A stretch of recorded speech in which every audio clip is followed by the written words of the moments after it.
junto vai a nossa oração e o nosso amor. Viu? Isso vale para todos, viu, amados? Quando a gente manda o torpedo, ali já vai a nossa oração junto e a nossa demonstração de carinho do quanto que cada um de vocês são amados e preciosos aqui. Na igreja em Antioquia, havia profetas e mestres: Barnabé, Simeão, chamado Níger, Lúcio de Cirene, Manaém, que havia crescido com o governante Herodes, sua versão deve dizer Herodes o tetrarca, né? E Saulo. Enquanto cultuavam o Senhor e jejuavam, o Espírito Santo disse: separai-me a Barnabé e a Saulo para a obra a qual os tenho chamado. Então, depois de jejuar, oraram, eles impuseram as mãos e deixaram que partissem. Né? Tem versão que diz, e os enviaram. Né? Nós vamos iniciar o estudo de Atos 13, lembrando os irmãos. Deixa eu perguntar aqui se vai ter, pergunta para a Ana Lúcia se vai ter escolinha lá em cima. Procura saber, gente. Vai ter escolinha?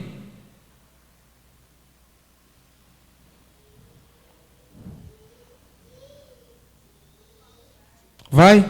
Então as crianças podem ir lá, acompanhar lá a tia Ana Lúcia.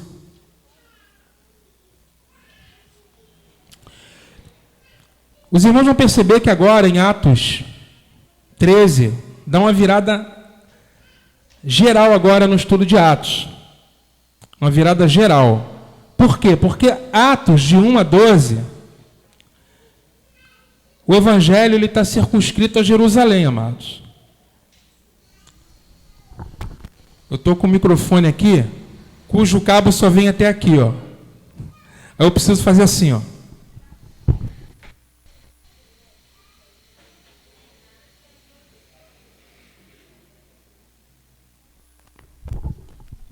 Então, o que acontece? De Atos capítulo 1 até Atos capítulo 12, a gente está percebendo que o Evangelho está se expandindo.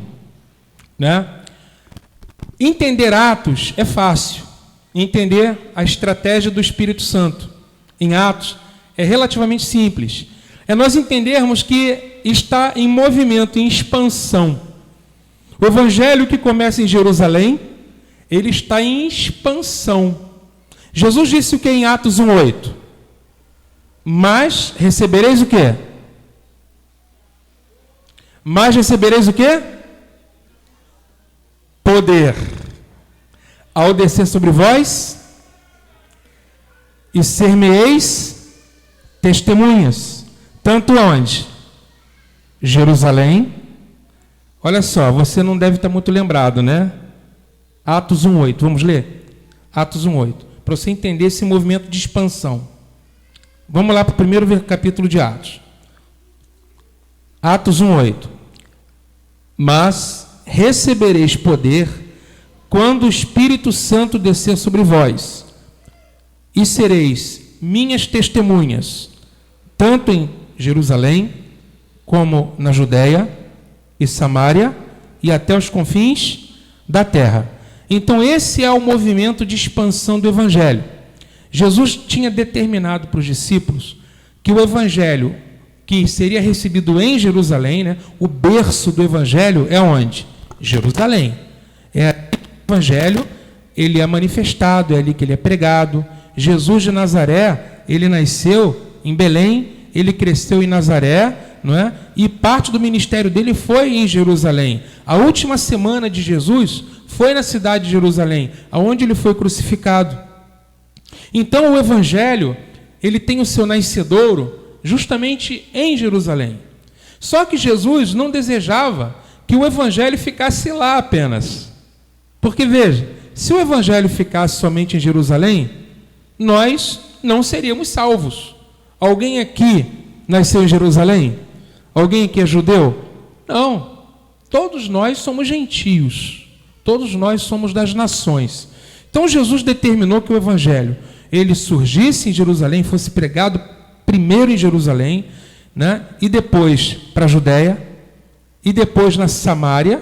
Domingo passado eu falei do encontro de Jesus com a mulher samaritana, já dando indícios de que ele não veio só para os judeus, ele veio também para os samaritanos, porque você entendeu que o samaritano ele era meio judeu, meio pagão, meio judeu, meio gentio, tipo meio vira-lata, né? Mestiço mesmo, né? Não era nem uma coisa nem outra, né? Vira-lata, evidentemente, na ótica do judeu, né? O judeu via ele assim, como um vira-lata, como um mestiço, né? Quando Jesus fala que judeu não se dá com samaritano, tu diz que judeus e samaritanos não comem na mesma vasilha. Tal era o problema entre as etnias. Mas Jesus, ele ama todos os povos. Ele ama o judeu e ele ama o gentio. E ele disse em Jerusalém, na Judéia, em Samária e nos confins da terra. E o que acontece?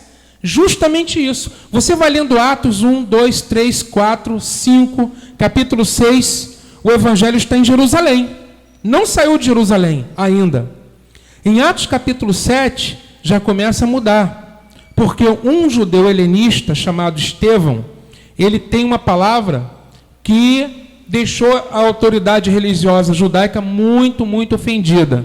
Porque ele criticou o templo, né? Ele começou a criticar algumas tradições religiosas. No final ele foi apedrejado. Você sabe disso. E a partir do apedrejamento de Estevão, o que aconteceu com a igreja? Uma grande perseguição. Quem falou? Parabéns, acertou. Perseguição. A igreja passou a ser perseguida depois do martírio de Estevão, uma perseguição maior. E todos, exceto os apóstolos, foram dispersos. E para onde? O texto diz que para as regiões da Samária, da Judéia. Exatamente isso. Jesus, ele deflagrou uma perseguição contra a igreja, justamente para que a igreja saísse da sua zona de conforto. Porque, irmãos, quando a gente está na nossa zona de conforto, ou seja, quando nós estamos dentro daquela acomodação, é tão bom estar em Jerusalém, é tão bom estar aqui, mas o Senhor está vendo a necessidade dos gentios, o Senhor está olhando para a necessidade daqueles que ainda não creram. Então ele apertou a igreja, né? Ele deflagrou uma perseguição para que a igreja saísse de Jerusalém e começasse a pregar o Evangelho. Começasse a pregar o Evangelho aonde? Na Samária, na Judéia, na Samária, e depois vai alcançando os confins da terra. Então, de Atos 1 até Atos 12, nós vemos a expansão, primeiro em Jerusalém. E aí Deus deixa a igreja ser perseguida. Todos saem de Jerusalém, menos os apóstolos. Isso acontece em Atos 8. Você pode até ler em Atos 8, você vai ver. Todos foram dispersos, menos os apóstolos. Em Atos 9, Paulo se converte. Em Atos 10, quem é que se converte? Um gentio chamado Cornélio. Quem falou? Parabéns. Cornélio se converte. E quem é Cornélio, gente? Um romano. Um pagão, né? Um romano, um gentio. Ele se converte. E aí, você começa a perceber que o evangelho está saindo cada vez mais do âmbito judaico, e ele vai, agora, no capítulo 13, voltar completamente para os gentios. É isso que eu quero que você entenda. Estou mostrando para você o movimento de Atos. Atos de 1 a 12. Quem é que aparece mais? Qual é o apóstolo que mais aparece? Pedro. Agora ele vai desaparecer. Você não vai ouvir falar mais de Pedro, a não ser em Atos 15 e num versículo só. E por quê? Porque Pedro é apóstolo para os judeus. Pedro tem um ministério para os judeus. Só que como agora o Espírito Santo se voltou para os gentios, diga graças a Deus, quem que vai aparecer? Paulo. O apóstolo Paulo ele vai entrar em proeminência agora, né? Em Atos capítulo 13. Então, de Atos 1 a 12 é Pedro que aparece e o foco está nos judeus. Jerusalém e Judéia. A partir do capítulo 13, quem vai entrar em foco agora é Paulo e o ministério se volta para os gentios. E assim vai até o capítulo 28. Por que é importante você entender isso? Gente, porque Atos é um livro histórico. São narrativas do início da igreja. Se você não compreender esse movimento, tá, você não vai entender o livro. O livro vai ser de pouco proveito para você. Mas você entendendo, né, essa expansão, Jerusalém, Judéia, Samária e confins da terra, tá, você vai entender perfeitamente os capítulos e os textos de Atos. Então, a partir de agora, a base missionária não vai ser mais Jerusalém. Vai para Antioquia. Você leu lá no capítulo 13 assim: na igreja em Antioquia haviam profetas e mestres. Então você vê que agora o foco vai ser Antioquia. Não é mais Jerusalém. Antioquia da Síria, uma cidade da Síria. Então, a base deixa de ser Jerusalém, Antioquia. E o foco da missão deixa de ser os judeus e vai passar a ser os gentios. Eu recomendo que os irmãos, nesses estudos, tragam caneta, papel. Vai ser muito útil você esboçar, né, alguma coisa aí anotando, anotar as referências, anotar algumas expressões que a gente está falando, que isso vai te auxiliar bastante nesse estudo. E aí, então, o que vai acontecer? O foco agora passa a ser Antioquia. E essa cidade, vamos ler um pouco a respeito dela. Atos capítulo 11. Vamos para Atos 11, versículos 19. Abre a sua Bíblia em Atos 11. Olha só o que está escrito. Como que essa cidade passou a ser evangelizada? Como que ela conheceu o Senhor? Atos 11, 19. Os que foram dispersos pela tribulação que se deu por causa de Estevão foram para Fenícia, Chipre e Antioquia, anunciando a palavra apenas aos judeus. Mas havia entre eles alguns que tinham vindo de Chipre e de Cirene, os quais, entrando em Antioquia, falaram também aos gregos, anunciando o evangelho do Senhor Jesus. E a mão do Senhor era com eles, e um grande número de pessoas creu e se converteu ao Senhor. Quando que Antioquia foi evangelizada? Justamente quando a igreja foi perseguida, em Atos 8. E aí então eles saem de Jerusalém e começam a pregar o evangelho em vários lugares. E eles foram dispersos e pregaram na Fenícia, em Chipre, que você vai ver que é a cidade, a ilha, aonde Paulo vai em sua primeira viagem missionária. A gente vai passar por essa passagem agora, né? Chipre e Antioquia, que é justamente a cidade de onde Paulo ele parte, de Antioquia da Síria, ele vai para a ilha de Chipre, junto com Barnabé. O que a gente pode saber dessa cidade? Primeiro, essa cidade era importante demais. A igreja missionária do primeiro século era a igreja de Antioquia. Porque a igreja de Jerusalém, gente, era muito fechada entre ela, nela mesma. Entende? Porque o judeu é fechado, né? Mas Deus queria alcançar o mundo. E o judeu, ele tem uma série de dificuldades nessa comunicação com o mundo. A língua dele, o hebraico, é uma língua muito difícil. A cultura judaica é uma cultura muito fechada. O judeu tem um senso, assim, de eleição muito forte, tipo, nós somos o povo da promessa, vocês não. Então, o que Deus fez? O Senhor, ele fez o seguinte, ele usou o povo de Israel para trazer o Messias, mas a expansão do evangelho não se deu pela igreja em Jerusalém. Ela se deu por uma igreja que já tinha uma origem gentílica, que é a igreja de Antioquia. Por quê? Antioquia, a terceira maior cidade do Império Romano. Naquele tempo, qual era a primeira cidade? Roma, a capital do Império. A segunda era Alexandria, no Egito, né? Conhecida pela sua biblioteca famosíssima, a Biblioteca de Alexandria, que depois foi queimada. Houve um incêndio criminoso, ninguém sabe o que aconteceu. Perderam todos os livros, inclusive tinha uma cópia da Bíblia hebraica traduzida para o grego, nessa Biblioteca de Alexandria, que até então era a maior biblioteca do mundo. Todo livro publicado no mundo tinha que ter uma cópia na Biblioteca de Alexandria. Essa era a segunda cidade do Império Romano. E a terceira era justamente Antioquia da Síria, que era um importante centro comercial, por ser um porto, né, uma cidade portuária, ela recebia mercadorias, recebia mercadores, ela enviava mercadorias e mercadores, então um grande centro de troca comercial, um grande centro cultural. Era uma cidade, né, que estava assim entre a cultura oriental e a cultura ocidental. Então não tinha cidade melhor para ter a base missionária da igreja do que a cidade de Antioquia. Por quê? O evangelho nasceu no Oriente, mas Deus queria alcançar o Ocidente. Não é verdade? Nasceu no Oriente Médio, na Palestina, né? Na terra de Israel, mas ele queria alcançar os gentios nos confins da terra. Então Antioquia se tornou a cidade perfeita, era a base perfeita para a missão dos gentios. Isso você... Então, vamos ver Atos capítulo 13 de novo. Veja lá. Na igreja em Antioquia, lá já estava vários irmãos reunindo, haviam mestres e profetas. Né? Na igreja de Antioquia haviam profetas e mestres, e a Bíblia cita eles. Barnabé. Quem é esse Barnabé, gente? Barnabé é aquele levita do Chipre, né?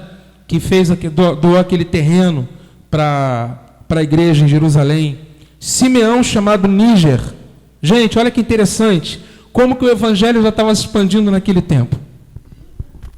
Como que o evangelho já estava se expandindo naquele tempo? Esse Simeão chamado Níger te lembra o quê? Nigéria. Isso, Níger é negro em latim. Ou seja, era alguém africano. Olha que interessante como que o evangelho já estava se expandindo, né?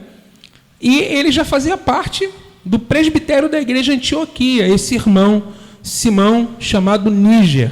Ele era um judeu africano, né? Convertido a Cristo. Lúcio de Cirene. Cirene é Líbia. Era um libanês, do norte da África também. Manaém, que havia crescido com o governante Herodes. Esse Manaém, gente, era tipo o filho de criação da mãe de Herodes. Olha só, um crente em Jesus Cristo, que era irmão de Herodes. Que interessante, né? Muito legal esses irmãos estarem sendo citados aqui. E por fim, Saulo, né? Então, você perceba que eram mestres e profetas. Observa, queridos, que a edificação da igreja de Cristo se dá pelo ministério dos mestres e dos profetas. Os profetas são os encorajadores, os exortadores do povo de Deus, né? São aqueles que a profecia é luz, né? Então eles sempre dão trazem a luz da palavra, que dão direção à igreja. São os profetas. Os profetas são os encorajadores. Em momentos de perseguição, de tribulação, eles são aqueles que vão animar, que vão fortalecer, que vão encorajar. O ministério dos profetas. Diferentemente, muita gente hoje acha que a profecia no Novo Testamento é como a profecia no Antigo Testamento, né? Aonde o profeta ele é tomado pelo Espírito de Deus. Olha o que eu estou dizendo para os irmãos. É um conceito distorcido, errado, de que o profeta é tomado. É como se o Espírito não fosse residente nele, não habita. De repente, o Espírito toma e ele passa a dizer: assim diz o Senhor. E aquela palavra como sendo 100% divina. Não é assim que funciona hoje na nova aliança. Não é assim que funciona mais. Porque em parte nós conhecemos e em parte nós profetizamos. Toda profecia é em parte. No tempo da antiga aliança, os profetas eles eram tomados e a palavra de Deus neles era 100% Deus falando. Só que na nova aliança não, porque o Espírito nos foi dado. O Espírito Santo ele não toma a gente, tipo, você não sabe onde está, não sabe quem é. Tem gente que pensa que o Espírito Santo é como o demônio que baixa no centro espírita. Eu conheço pessoas que mudam até o tom de voz. Estão conversando contigo, de repente muda semblante. muda o tom da voz e começa a falar como se fosse 100% Deus. Entendeu? A vontade dela assim, irmãozinho, peraí, você está ficando doido? Está ficando doido? Entendeu? Por quê? Porque não é assim mais. O Espírito Santo, irmãos, ele nos inspira. A profecia vem para quê? Consolar, edificar e exortar. Vamos falar juntos? O que é consolar? Consolar é trazer força no meio de um abatimento. Seja o abatimento que veio pela perda de alguém, como Paulo fala, consolai uns aos outros com essas palavras. No caso, por exemplo, da morte, você consolar com a palavra de ressurreição, isso é profecia. Você exortar, exortar significa animar, encorajar, né? Exortar também pode significar repreender, mas a maioria das ocorrências é encorajamento e edificar. Ou seja, a profecia, ela vem formar Cristo dentro da gente, formar o caráter do Filho de Deus. Então, mas o que se vê mais hoje é o seguinte, olha a profecia. Deus me mostrou que você está no leito de enfermidade. Se você não, Deus vai quebrar tua perna. E não sei o que lá. É só desgraça. Já ouviram isso? Ou vocês não estão convivendo no mundo evangélico? É só problema, gente. E tem gente que são os profetas da desgraça. Entendeu? E tem gente que só sabe dizer, fizeram um trabalho de macumba para você. A coisa mais fácil para falar é isso, né? Você chega, a pessoa está com um problema, fizeram um trabalho. Entendeu? Ou então isso, olha, Deus me revela que Satanás está furioso. Olha, se alguém disser para mim que Satanás está furioso, eu digo, aleluia, que problema seria se ele estivesse feliz comigo? Satanás está furioso contigo, irmão. Alguém fala para o outro diz assim, Satanás está feliz com você? Não pode. Se ele está feliz com você, você está com um problema, né?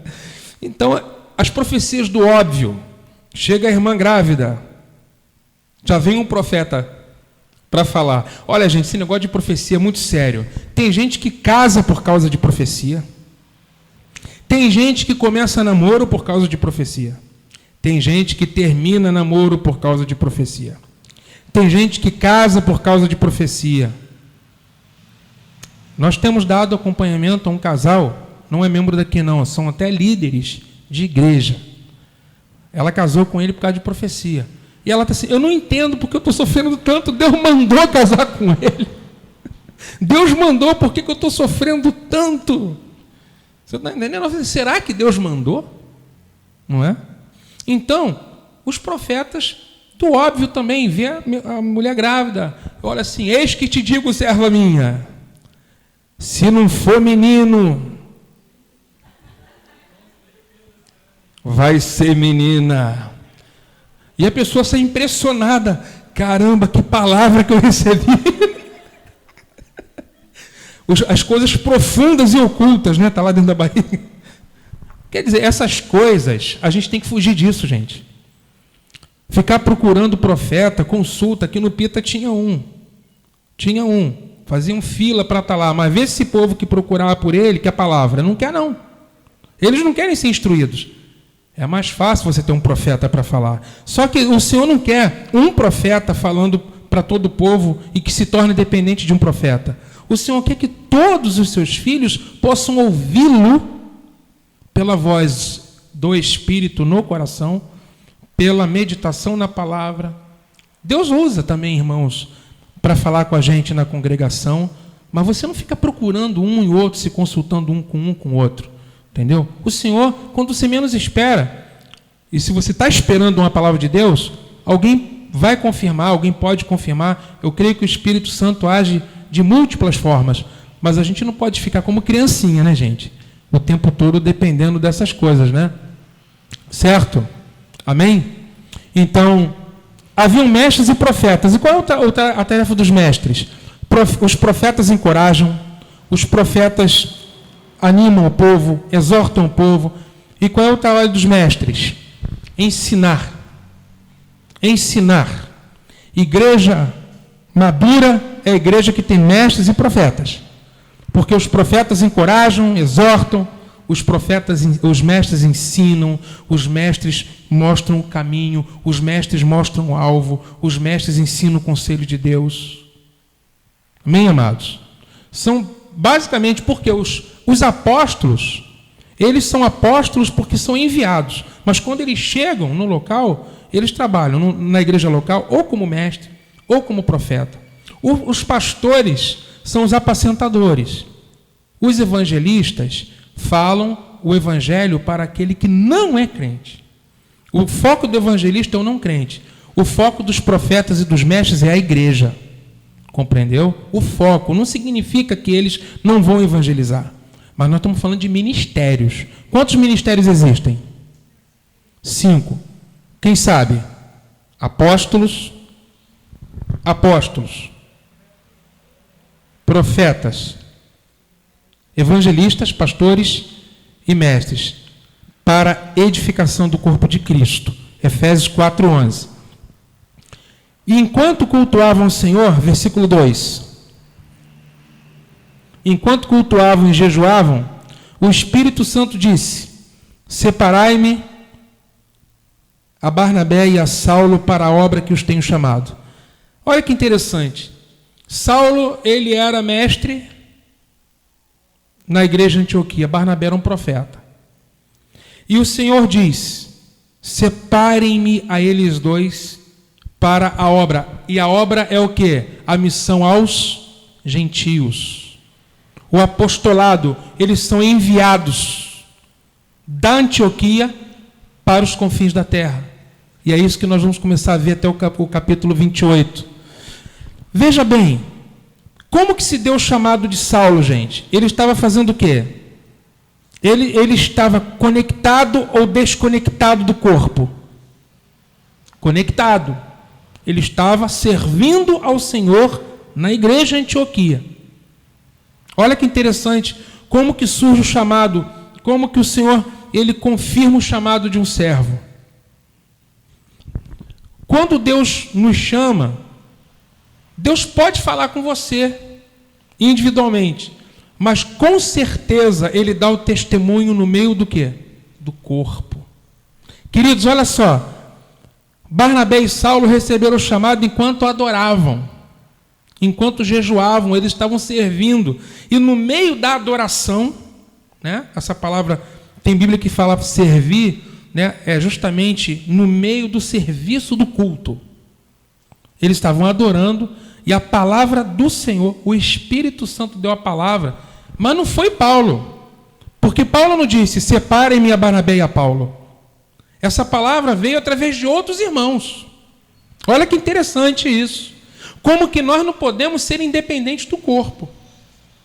Como que o Senhor, Ele vai levantar alguém no corpo para determinado ministério, mas Ele vai estar testificando. Separem-me a Barnabé. Imagina, se de repente eu chego para vocês e digo assim: separem-me o pastor Cláudio para o apostolado. Aí eu pego um pouco de azeite e derramo sobre minha cabeça. Não pode ser assim. Agora, se nós estamos em adoração, servindo ao Senhor, aí essa palavra pode vir através do pastor Márcio, pode vir através dos diáconos, e essa palavra é testificada na igreja. É diferente. Separem-me a Barnabé e a Saulo para a obra que eu os tenho chamado. O Espírito Santo, ele não desceu do céu e se materializou, mas o Espírito Santo falou através dos irmãos. Disse o Espírito Santo. Não fala através de quem? Mas com certeza falou através dos irmãos. Aí tem Lúcio de Cirene, tem o Manaém, você tem o Simão, né? O Simeão. Então você tem vários irmãos aí. E eles disseram: separem-me a Barnabé. E eles impuseram, olha só o texto: separem-me a Barnabé e a Saulo para a obra que os tenho chamado. Então, depois de jejuar, oraram e lhes impuseram as mãos. Está vendo? Separai-me a Paulo e a Barnabé. E depois de jejuar, impuseram as mãos e os deixaram que partissem, ou seja, e os enviaram. A imposição de mãos abençoando a igreja de Antioquia. Olha como é interessante, Paulo se tornou um apóstolo, mas ele não perdeu o vínculo com a igreja de Antioquia, porque ele foi enviado. Gente, o que tem de apóstolo hoje, que não tem uma base, que não são enviados por ninguém a não ser por si mesmos, porque hoje está na moda querer ser apóstolo, não sei se vocês sabem disso, está na moda, né? Apóstolos com seus jatinhos particulares, apóstolos, né, que ficam acumulando suas fortunas pessoais, que estão construindo seus reinos, apóstolos desejosos de dar a vida pelo reino de Deus, como Paulo, como Pedro.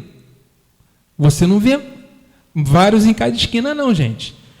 Os apóstolos, disse Paulo, somos a escória do mundo, a escória.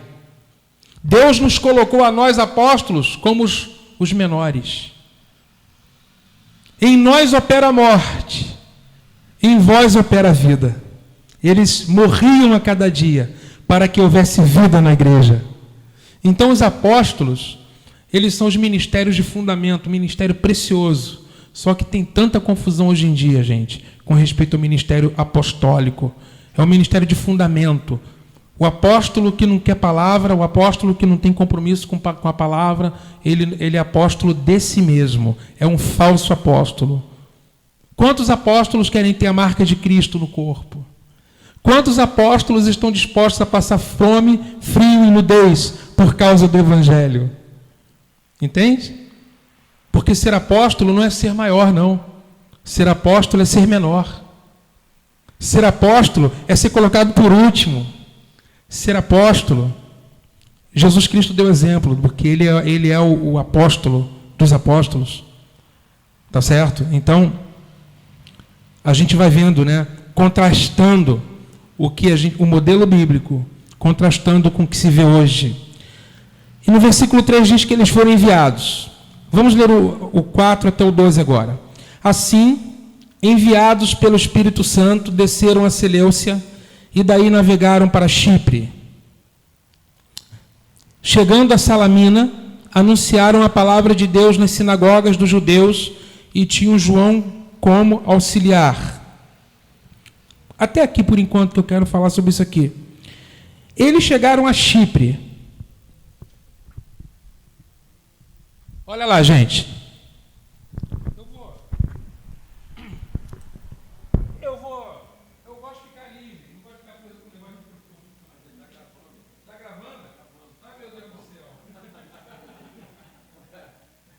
Não, porque eu fico preso, eu quero mostrar, gente. Olha só. Presta atenção. Aqui está a Antioquia da Síria.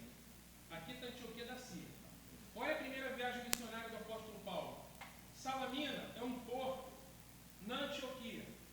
Eles navegam, eles vêm de navio até Chipre e desembarcam justamente aqui. Perdão, falei Salamina, né? O porto de Antioquia é a Seleucia, como está escrito na tua Bíblia. Eles navegam e chegam em Salamina, que é o porto. Obrigado. Quantas vezes, a igreja onde me converti, olha só, quando acabava a luz e o pessoal tinha que fazer louvor, quem é que botava a voz para... Era eu, irmão. Pregava, pregava nas praças públicas em cima de caixote, entendeu? Aleluia. Jesus não usava microfone. Olha lá, mas aqui está tranquilo, aqui é tranquilo. Se eu começar a me empolgar, vocês não vão aguentar com o microfone. Então vamos lá, Antioquia está aqui. Eles saíram de Seleucia, que é um porto na Antioquia, navegaram pelo Mediterrâneo, está vendo? Mar Mediterrâneo. E chegaram em Salamina, que é um porto do Chipre. Chipre. Quem é que vai com Paulo? Barnabé. E Barnabé, ele era do Chipre. Provavelmente, eu fiz esse comentário aqui, provavelmente, eles escolheram ir para Chipre porque Barnabé conhecia aquele território. Né? Está lá em Atos 4:36. Barnabé, né? José, levita do Chipre, também chamado Barnabé. O nome dele é José. né? Também chamado Barnabé, Barnabá, filho da consolação, né? Bar é uma palavra aramaica que significa filho. Daqui a pouco você vai falar de um tal de Bar Jesus, né? Bar Jesus, filho de Jesus. Esse filho de Jesus foi uma pedra no sapato de Paulo quando ele chega em Chipre. Daqui a pouquinho a gente vai ver. Aí eles atravessam o Mediterrâneo e chegam na ilha de Chipre, aonde ele depois, continuando a viagem, chega até Pafos. E quem estava com ele aí, gente? Versículo 5. Chegando a Salamina, anunciaram a palavra de Deus nas sinagogas dos judeus e tinham João como? Guarda isso. Esse João Marcos é o autor do Evangelho de Marcos. Daqui a pouco ele vai deixar Paulo e Barnabé e vai pular fora. Ele vê que o negócio começa a apertar entre os gentios, ele volta. Mais à frente, lá em Atos 15, Barnabé quer trazer João de novo na segunda viagem. Paulo diz, se ele entrar, eu não vou. Ele retrocedeu, ele não serve. Você vai ver um conflito tão sério que eles vão se separar. Daqui a pouquinho a gente vai... Barnabé vai para um lado, Paulo vai para o outro. E Paulo leva Silas. Né? Ele chega em Lídia e prega ao carcereiro. Gente, Atos é muito legal você viajar, né? Com Atos dos Apóstolos. Muito bacana quando você começa a entender esse movimento do Espírito. Então, veja bem. Guardou, né? João estava com ele, João Marcos. Depois de atravessar a ilha toda até Pafos, eles estão em Chipre ainda, acharam um judeu, olha ele aí, como é que é o nome dele? Bar Jesus. Ó, gente, tem nada de Jesus esse cara, hein? Que era mago, e o quê? Falso profeta. Ele estava com o procônsul Sérgio Paulo, que era homem sensato, inteligente. Esse homem chamou Barnabé e Saulo e demonstrou o desejo de ouvir a palavra de Deus. Olha que interessante. Quem era Sérgio Paulo? Sérgio Paulo, ele era alguém muito importante na ilha. Ele era uma autoridade, ele era um governador, né, da província romana do Chipre, o procônsul, né? Gente, procônsul, né, não é você ser favorável àquela marca de geladeira, não. Procônsul, Probrastemp. Procônsul era um título de um governador. Esse Sérgio Paulo tinha um assessor. Olha que coisa. O assessor dele se chamava quem? Bar Jesus. Bar Jesus. Aí você começa a perceber o seguinte, vamos fazer aqui uma pausa, uma reflexão. Os governantes dessa terra, ao invés de buscarem a vontade de Deus para administrar, né, aquilo que é público, né, os seus governos, as suas prefeituras, os seus governos, eles ficam buscando nos bruxos. Isso não é de hoje. Está vendo? O Sérgio Paulo, ele era uma autoridade na ilha de Chipre. E quem que era o assessor dele? Um mago. Um feiticeiro. O camarada ficava consultando lá os demônios e ficava dando para ele as direções dos demônios. E, de repente, Sérgio Paulo sabe que quem chegou na ilha? Paulo e Barnabé. Depois você vai ver que Paulo e Barnabé passaram a ser chamados aqueles que transtornam o mundo. Quando eles chegam em Atenas, o pessoal diz, chegaram aqueles que estão transtornando o mundo. Onde ele chegava, gente, as coisas... Uma revolução acontecia. Ninguém queria Paulo. Esses homens traziam terremotos onde eles chegavam. Então, olha só. O Sérgio Paulo quis ouvir Paulo e Barnabé. Vamos continuar a leitura. Para ouvir a palavra de Deus, versículo 7. Verso 8. Mas Elimas é um nome, tá? Significa mago. Elimas, o mago, é esse chamado Bar Jesus, pois assim se traduz o seu nome, Elimas, o mago, opunha-se-lhe a eles, a Paulo e a Barnabé, procurando desviar o procônsul da fé. Todavia, Saulo, também chamado Paulo, cheio do Espírito Santo, fixando os olhos nele, disse o quê? Ó filho do diabo! É exatamente isso. Ó filho do diabo, cheio de todo engano e de toda maldade, inimigo de toda justiça, não cessarás de perverter os retos caminhos do Senhor? Agora a mão do Senhor vai ficar contra ti e ficarás cego sem ver o sol por algum tempo. Imediatamente, névoa e escuridão caíram sobre ele, e andando procurava quem o guiasse pela mão. Os demônios caíram tudo por terra, e então, vendo o que havia acontecido, o procônsul creu, muito impressionado com o ensino do Senhor. Interessante, né? Olha que coisa. O nome do mago era Bar Jesus, filho de... O nome dele, Bar Jesus. Bar é filho de Jesus. Mas como é que Paulo chamou ele? Filho do diabo. Tu não é filho de Jesus coisa nenhuma, filho de Jesus sou eu. Tu é filho do diabo. Tu vai ficar cego. Aí eu sempre brinco nessa hora, né? Se Deus te der esse poder, irmão, o que você vai fazer com ele?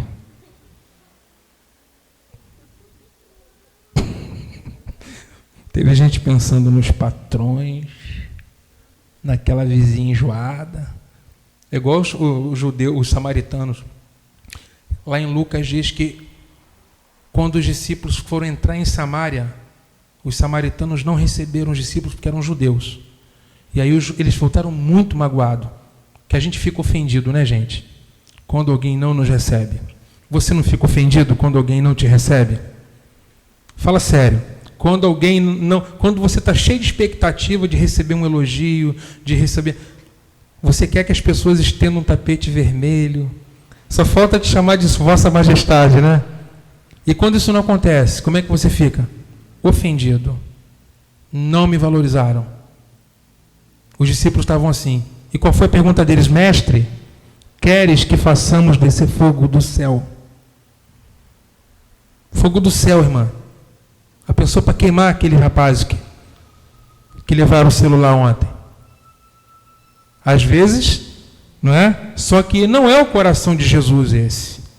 Né? Alguém que te prejudicou. Senhor, queima ele. Queima Jesus. Ó, hoje passou um som tão alto lá perto de casa, fazendo propaganda de baile não sei de onde, que eu estava estudando Atos. Ó, pai, eu quero esse poder de Paulo. Queima esse alto-falante aí desse cara. Pô, passando lá, pá, você não consegue. Ele estava lá em casa hoje, não foi? Estava alto.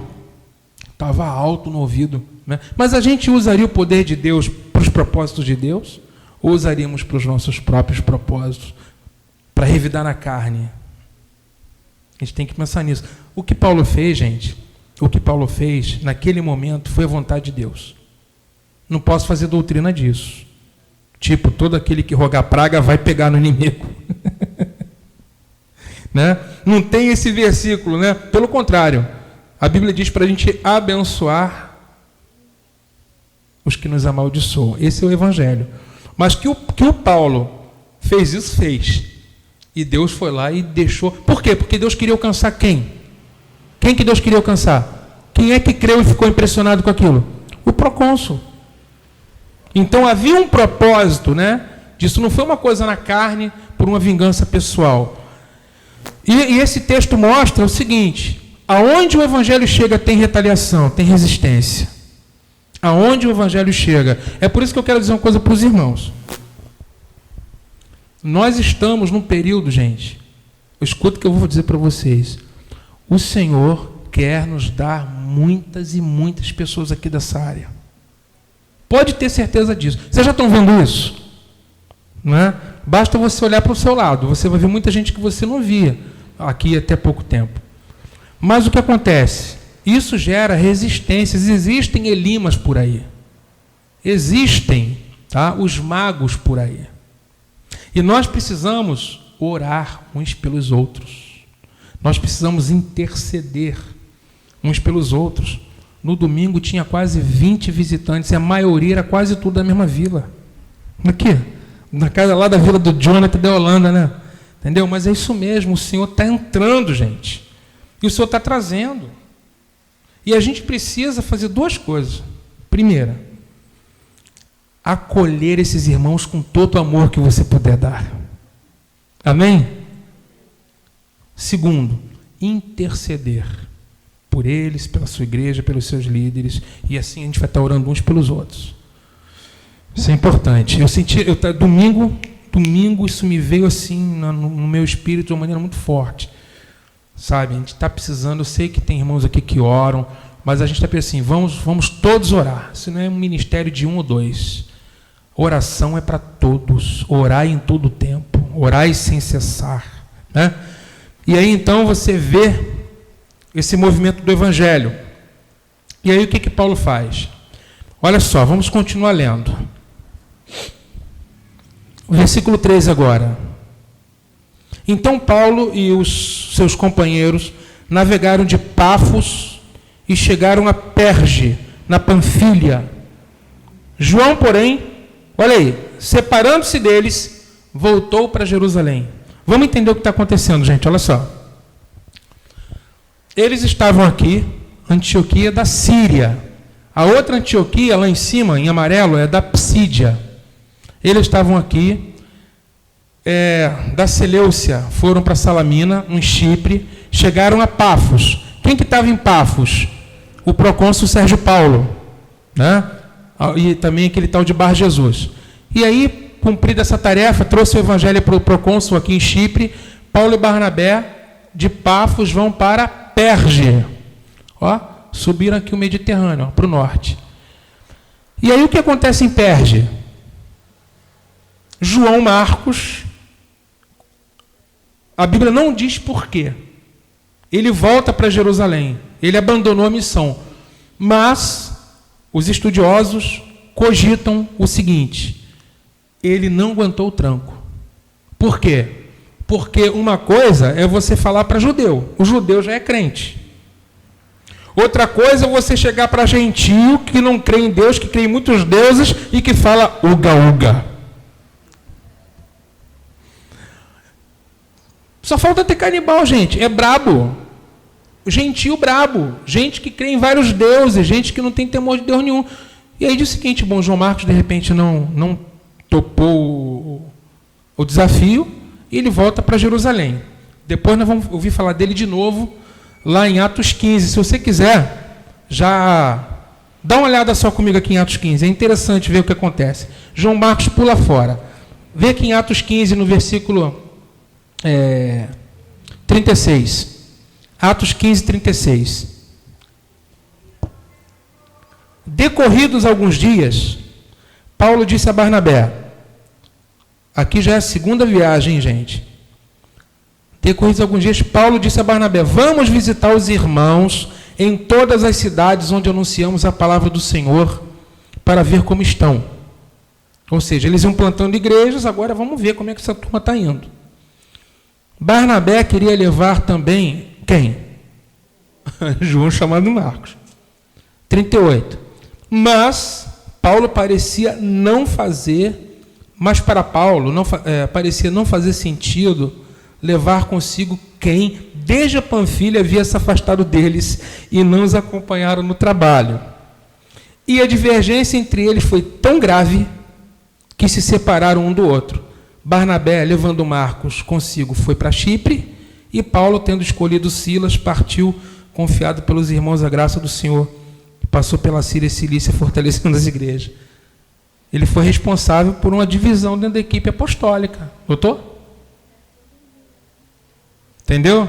Como que... isso, aí a gente diz assim, a igreja primitiva era perfeita. Não era, não. Não era, não.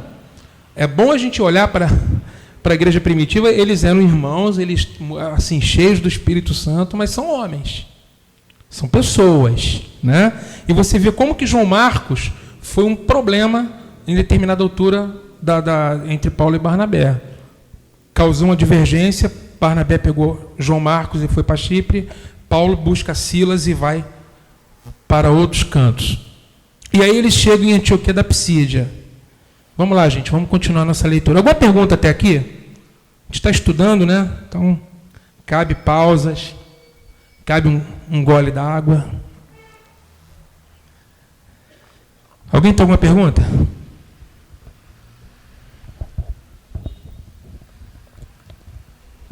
Espera aí, gente, um de cada vez.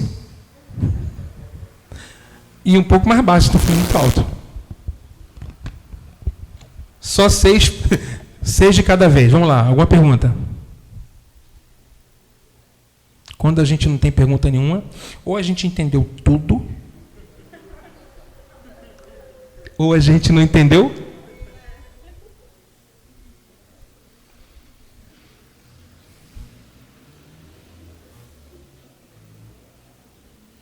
E aí? Podemos seguir? Ou não? Podemos, né? Então, voltando lá para o capítulo 13. E João Marcos se separou deles. 13 e 14. Mas eles, passando além de Perge, chegaram a Antioquia da Psídia. Está vendo lá em cima? Antioquia da Psídia, lá em cima. Tem duas Antioquias. Antioquia da Síria e Antioquia da Psídia. A base missionária é Antioquia da Síria. Antioquia da Psídia foi uma cidade onde eles chegaram. E aí, o que aconteceu? E entraram na sinagoga no dia de sábado, isso aqui é legal, e sentaram-se. Depois da leitura da lei e dos profetas, os chefes das sinagogas mandaram dizer-lhes: irmãos, se tendes alguma palavra de exortação ao povo, falai. Eram mestres, profetas, judeus, e foram num dia de Shabat, sábado, em uma sinagoga. Preste atenção na estratégia de Paulo. Paulo está entre os gentios, mas entre os gentios tem o quê? Sinagoga. O judaísmo estava em toda parte já. E aonde Paulo chegava para pregar o evangelho? Primeiro aos uga-uga gentios. O que é uga-uga? Aquele gentio que nunca ouviu falar de Deus, de Cristo, de lei, não tem ética nenhuma. O que vocês acham, amados? Ele ia primeiro para quem? Para os judeus. Ele ia primeiro para as sinagogas. Entre os gentios, primeiro povo que ele procurava eram os judeus.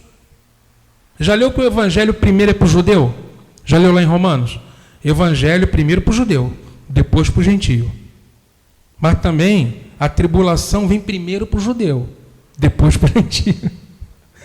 Quer dizer, primeiro para o judeu. Por que primeiro para o judeu? Por que ele primeiro vai às sinagogas? Quem sabe? Flavinho já chegou, já vai respondendo. E aí, gente? Quem que imagina? Por que primeiro para o judeu? Povo eleito. Por quê? Por que primeiro para o judeu? Povo eleito. Tudo bem. Mas, mais especificamente, por quê? Por que o judeu... Por que primeiro para o judeu? Preferência da parte de Deus? Porque Israel? Porque eles não criam? Não, a resposta não é essa não.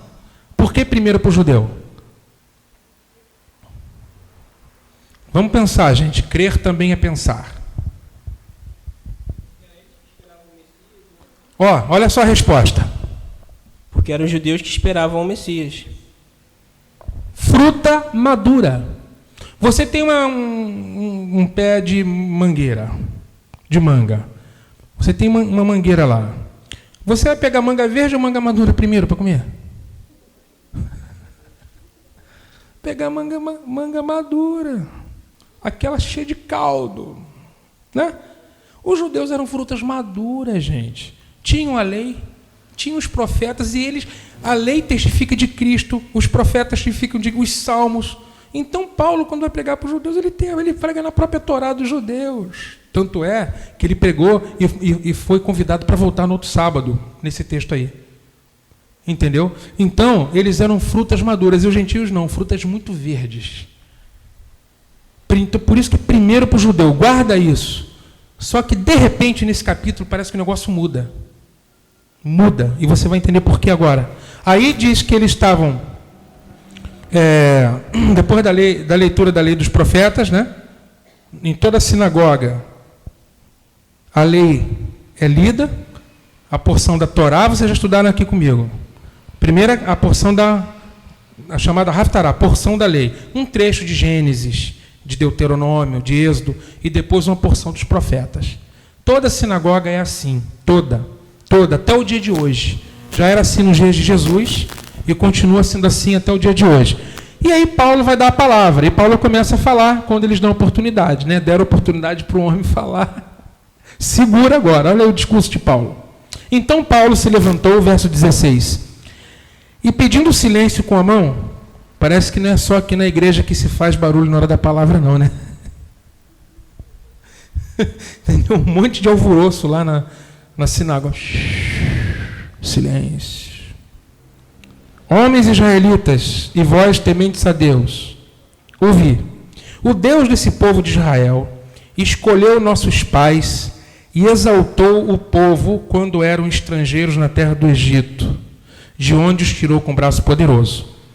Ele os suportou no deserto por quase 40 anos. A tua versão diz o quê? Suportou, a NVI, acho que fala, qual que diz a NVI?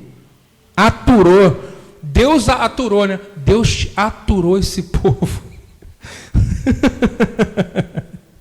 É forte, né? Deus aturou esse povo durante 40 anos. Olha como Deus é paciente. Depois de destruir as 7 nações da terra de Canaã, deu-lhes o território delas por herança. Isso tudo levou cerca de 450 anos. Depois disso, deu-lhes juízes até o profeta Samuel. Então pediram um rei, e durante 40 anos Deus lhes deu como rei Saul, filho de Quis, homem da tribo de Benjamim. Depois que tirou Saul, deu-lhes Davi como rei, do qual também testemunhou, dizendo: achei Davi, filho de Jessé, homem segundo o meu coração, que fará toda a minha vontade. Da descendência deste, conforme a promessa, Deus trouxe a Israel o Salvador, Jesus. Antes do aparecimento dele, João pregou a todo o povo de Israel um batismo de arrependimento. Mas ao concluir seu ministério, João dizia: que pensais que eu sou? Eu não sou o Cristo, mas depois de mim vem aquele de quem eu não sou digno de desatar a sandália dos pés. Irmãos, filhos da linhagem de Abraão, e os que dentre vós temem a Deus, foi a nós que a palavra dessa salvação foi enviada.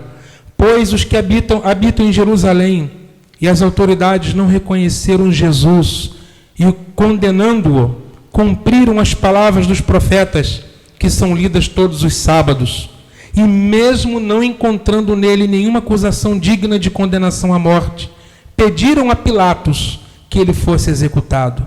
Quando terminaram de fazer todas as coisas que haviam sido escritas a respeito dele, tirando-o do madeiro, puseram numa sepultura. Mas Deus o ressuscitou dentre os mortos, e ele foi visto durante muitos dias pelos que haviam subido com ele da Galiléia para Jerusalém, os quais agora são suas testemunhas para o povo. E nós vos anunciamos as boas novas da promessa feita aos pais, a qual Deus cumpriu para nós, filhos deles, ressuscitando Jesus, como também está escrito no Salmo 2: Tu és meu filho, eu hoje te gerei. E quanto a tê-lo ressuscitado dentre os mortos, para nunca mais voltar à deterioração ou à corrupção, Deus falou: eu vos darei as santas e fiéis bênçãos de Davi, porque ainda em outro salmo diz: não permitirás que o teu santo sofra deterioração. Porque Davi, depois de servir a sua própria geração, pela vontade de Deus, adormeceu, foi posto junto a seus pais e sofreu deterioração. Mas aquele a quem Deus ressuscitou não sofreu nenhuma deterioração.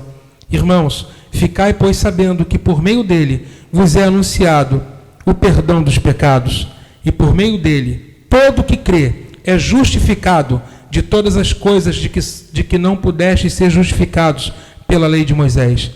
Tomai cuidado, para que não venha sobre vós o que foi falado nos profetas.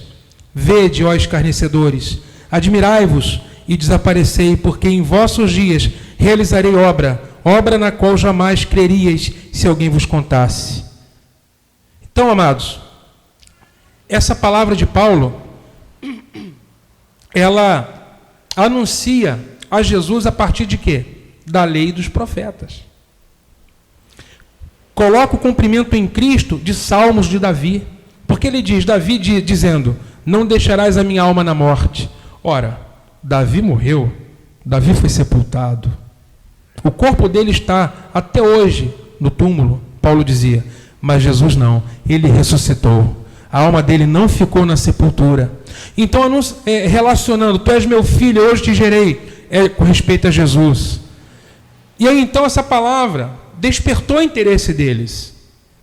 E o que eles disseram no verso 42? Quando iam saindo, rogaram-lhes que lhes repetissem essas palavras no sábado seguinte. Volta aí. Tá legal essa palavra, a gente quer saber mais, né? E quando a reunião acabou, muitos judeus e gentios devotos, convertidos ao judaísmo, seguiram Paulo e Barnabé, os quais, falando-lhes, os encorajavam a perseverar na graça de Deus. Por que perseverar na graça de Deus? Ou seja, não se justifiquem pela lei, não. Jesus já morreu, ele é o Cordeiro perfeito. O sangue dele já foi derramado. Permaneçam debaixo dessa graça. Só que será que isso agradou a todos? Vamos ver. No sábado seguinte, quando toda a cidade reuniu-se para ouvir a palavra de Deus, vendo as multidões, os judeus encheram-se de inveja. Olha, gente, vendo que tinha muita gente querendo ouvir Paulo e Barnabé, os judeus ficaram com inveja e blasfemando contradiziam o que Paulo falava. Então Paulo e Barnabé, olha aí, gente, agora olhem para mim, por favor. O verso 46 vai dar uma guinada completamente agora na história. Porque a resistência dos judeus vai fazer com que Paulo sacuda, tá? Bata a poeira dos pés dos seus pés e diga: olha, vocês não querem saber? A gente agora vira as costas para vocês e a gente vai para os gentios de vez. A partir desse ponto aqui, você vai ver que a missão aos gentios ela acontece de uma maneira muito forte. Olha o 46. Então Paulo e Barnabé falaram corajosamente. Era necessário que em primeiro lugar se pregasse a vós a palavra de... Pregasse a vós quem? Judeus. Mas, visto que a rejeitais e não vos considerais dignos da vida eterna, nós nos voltamos para os gentios, porque assim o Senhor nos ordenou. Leia na tua versão, pode ler bem alto.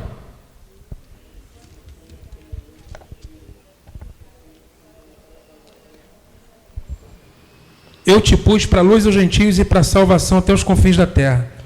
Ouvindo isso, os gentios se alegravam e glorificaram a palavra do Senhor.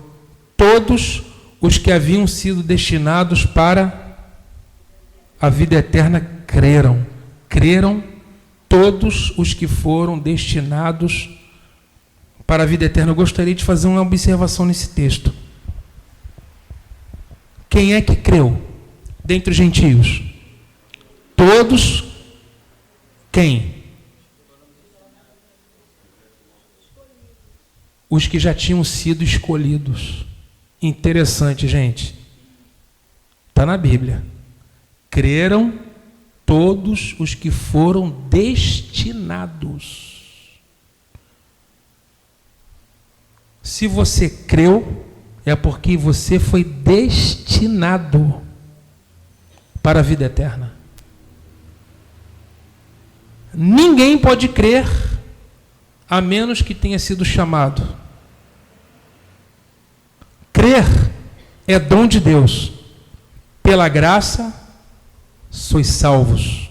Efésios 2:8. Mediante a fé. Isso não vem de vós. É dom de Deus. A fé é dom. Crer em Deus para a salvação é dom que Ele dá. Se você crê, não tem nenhum mérito em você. Eu gosto de ver assim, primeiro porque é a palavra, segundo porque isso tira de mim qualquer mérito. Eu não me salvei. Eu fui salvo pela graça. Eu não fiz nada, não vem de obras para que eu me glorie. Não é porque eu sou bonzinho que Deus me aceitou. Aliás, não há nenhum justo. Romanos 3:23. Nenhum justo há. Nenhum sequer. Todos pecaram e destituídos estão da glória de Deus, sendo gratuitamente justificados pela fé. Então a justificação, o que é justificação, gente? É ser declarado justo. O que é justificação? Por exemplo, digamos que o Jonathan, eu gostaria de apresentar você para a igreja. Vem cá, Jonathan. Esse jovem abençoado. Olha, quando vocês conhecerem o coração desse menino, vocês vão amá-lo. Vocês vão amar o Jonathan. O Jonathan, digamos que ele tivesse uma dívida de 10 milhões de reais. Caramba! Ficou impressionado, né? 10 milhões. É muito ou é pouco? Muita coisa. Você tem como pagar? Pô, estava pensando em pedir uma grana emprestada para você. Você não tem não, né? Tá bom. 10 milhões, gente, olha só. Uma dívida impagável. Impagável. Nós não temos esse valor, né? Nós aqui, 10 milhões. Tem muita gente que tem. Mas se você colocar 1 bilhão, 2 bilhões, 10 bilhões, 100 bilhões de reais, você deve mais que 100 bilhões de reais. Isso ia te deixar tranquilo ou muito preocupado? Depende. Olha só. Os nossos pecados são dívidas contraídas. Quando a gente está diante de Deus, nós temos uma dívida muito grande. Cada pecado cometido é uma dívida contraída. E todos são pecadores. Você não tem como pagar essa dívida. Você disser que você pode se justificar pelas suas obras, é você dizer, eu tenho como pagar os meus pecados. Ninguém tem como pagar pecado. Ninguém tem como pagar pecado. E o que Deus fez? Diante do tribunal, o Jonathan, o juiz já bateu o martelo e falou que a alma que pecar, essa morrerá. Quem tem dívida está condenado. E agora? E agora é a misericórdia, né, Jonathan? Gente, o Senhor, Ele bateu o martelo, dizendo o seguinte, toda a humanidade está em pecado e tem uma dívida, mas o meu filho pagou o preço dessa dívida. E quando Ele olha para nós, Ele nos declara justos. Aquele que está em Cristo está justificado, ou seja, não tem culpa. Em outras palavras, a tua dívida foi riscada, foi rasgada. Jesus já pagou para você. Só que é muito mais do que 100 bilhões. O seu pecado, obrigado, Jonathan. Você devia muito mais do que 100 bilhões. E Ele te perdoou completamente. Isso significa que você nada fez por merecer. Você já nasceu devendo. Você nasceu devendo.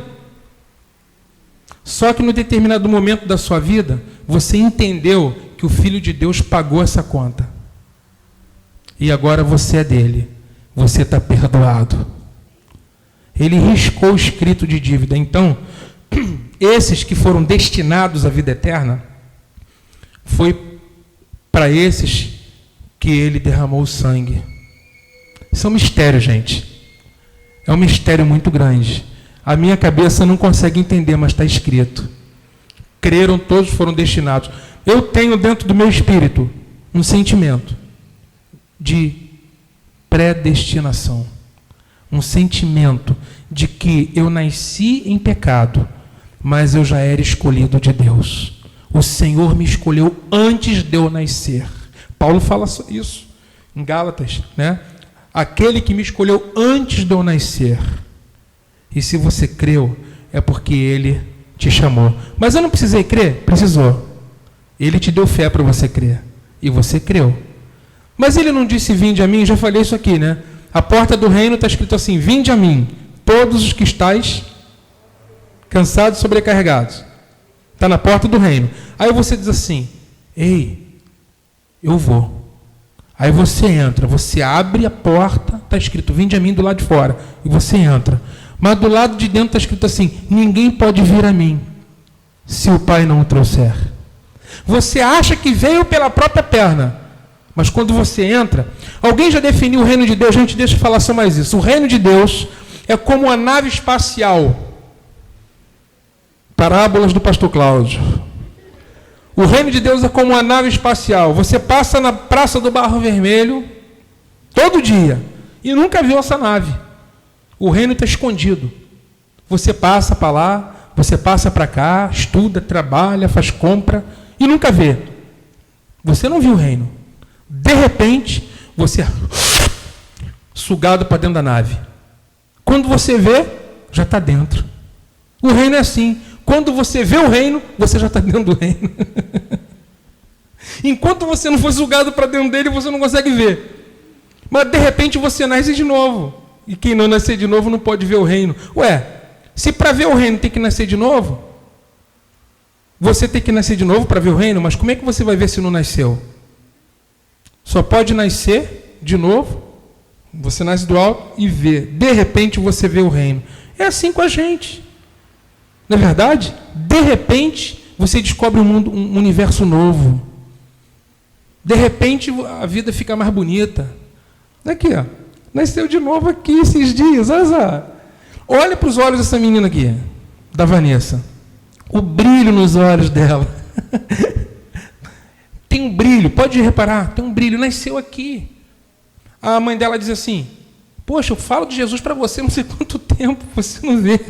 Você nunca viu? Há tempo para tudo, né? E de repente ela foi, o Senhor chamou ela, e de repente ela está dentro da nave do reino. Amém, amados? Cremos que foram destinados para a vida eterna. Agradeça a Deus porque você foi destinado para a vida eterna. Quer fazer alguma pergunta? Não? Alguém quer fazer alguma pergunta? Tudo ok? Dúvidas? Quem aqui está dentro da nave?